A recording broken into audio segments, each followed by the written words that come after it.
ისრაელის შეკელი სულ უფრო ძლიერდება, მაგრამ ბევრი ისრაელური კომპანიისთვის ეს გამყარება მზარდ პრობლემად იქცევა.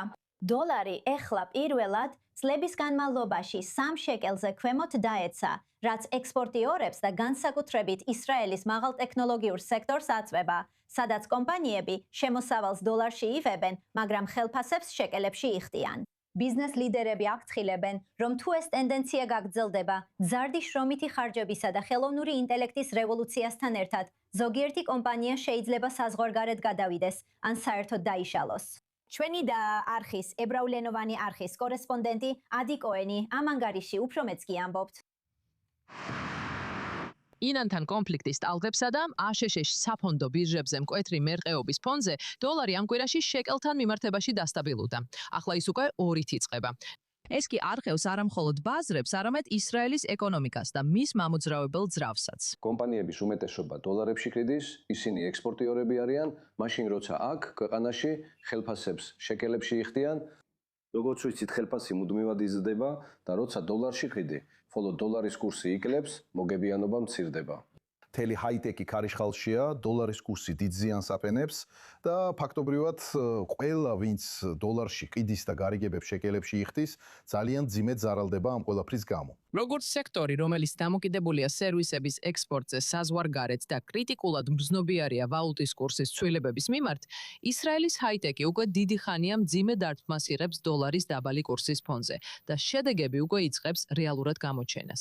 თუ დოლარის კურსი გამყარდება და ჩვენ დავინახავთ განსხვავებებს შეკელსა და დოლარს შორის და კომპანიები არ გამოიყენებენ არსებულ ფინანსურ დაცვის მექანიზმებს, ჩვენ ვიხილავთ ამ სფეროს სრულ კოლაფსს ჰაიტექში. მაგრამ ჩვენ დავინახავთ ორ მოვლენას. ან კომპანიები დაიხურებიან, ან ჩვენ დავინახავთ, რომ კომპანიებს აღარ ექნებათ არჩევანი და ისინი თავიანთ სამუშაო ძალას საზღვარგარეთ გადაიტანენ და უმეტესად სამუშაოები მომწოდებლებთანაც შემცირდება. თუ ეს მოხდება, ისრაელელი თვეში ათეულობით 1000 შეკელი ღირს. თუ მთელ გულს აიყვან, ეს წელიწადში მილიონობით შეკელია, მაშინ როცა მისი კოლეგა უკრაინიდან, პოლონეთიდან ან არგენტინიდან შეიძლება 40-დან 60%-ით ნაკლები დაჯდეს. ამიტომ წლიური გათვლით ეს ძალიან მნიშვნელოვანია.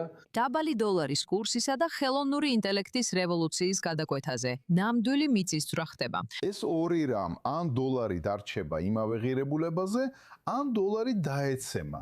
ზოგადად ჰაიტექისთვის დამანგრეველია. კომპანიები უბრალოდ იღებენ გადაწყვეტილებებს და რადგან ჰაიტექს სწრაფად მუშაობა შეუძლია, ის უკვე ილებს გადაწყვეტილებებს და ახორციელებს მათ. ბოლო თვეებში რეკრუტირების ინტენსივობა არამხოლოდ იმას უკავშირდება, რომ დოლარი ამ დონეზე დარჩება, არამედ ყველაფერს რაც აი რევოლუციის გარშემო ხდება. თანამშრომლებს მოუწევთ გააცნობიერონ, რომ ვერ მიიღებენ ძალიან მაღალ ხელფასებს, როცა არსებობს უფრო იაფი ალტერნატივები. თუ ისინი დამატებით ღირებულებას არ შემოიტანენ, წლის დასაწყისიდან დოლარის შეკელთან მიმართებაში 9%-ით დაეცა და გასული წლის იმავე პერიოდთან შედარებით 19%-ით. თუ ეს ტენდენცია გაგრძელდება, მდგომარეობა განსაკუთრებით კატასტროფული იქნება ისრაელის მაღალტექნოლოგიური ინდუსტრიისთვის. ზოგი იტყვის, რომ ეს ნამდვილი სასიკვდილო დარტყმა იქნება. მე ვფიქრობ, რომ ისრაელის ბანკმა უნდა ჩაერიოს, შეიძლება ეს იყოს ეტაპობრივი ჩარევა, ასევე არსებობს რეზერვები, რომლითაც ისრაელის ბანკს შეუძლია ჩარევა, მაგრამ აუცილებელია სახელმწიფოს ჩარევა, ასე გაგრძელება აღარ შეიძლება. ფიქრობ, რომ ისრაელის ბანკს დიდი ხნის წინ უნდა ჩაერია, მაგრამ ჯერ კიდევ არ გაუკეთებია ეს, რადგან ბევრი კომპანია ზარალდება დაბალი კურსის გამო. ჩვენ ჰაიტექის ასოციაციაში პირველ რიგში მოუწოდებთ ისრაელის ბანკის მმართველს და ფინანსთა მინისტრს, რომ ილაპარაკონ და ყველას მოусმინონ. მათი ჩაურევლობა ამ ეტაპზე ყველაზე ცუდ შედეგს იძლევა, არ ვიცით, რას უნდა ველოდოთ, ძალიან რთულია სამომავლო სამუშაო გეგმების შედგენა. ამგვარად, მაშინ როცა ისრაელელი მომხმარებლები იწყებენ დოლარის ახალ კურსთან შეგუებას, ისრაელელ ექსპორტიორებსა და ჰაიტექის ოფისებში ვითარება იძაბება.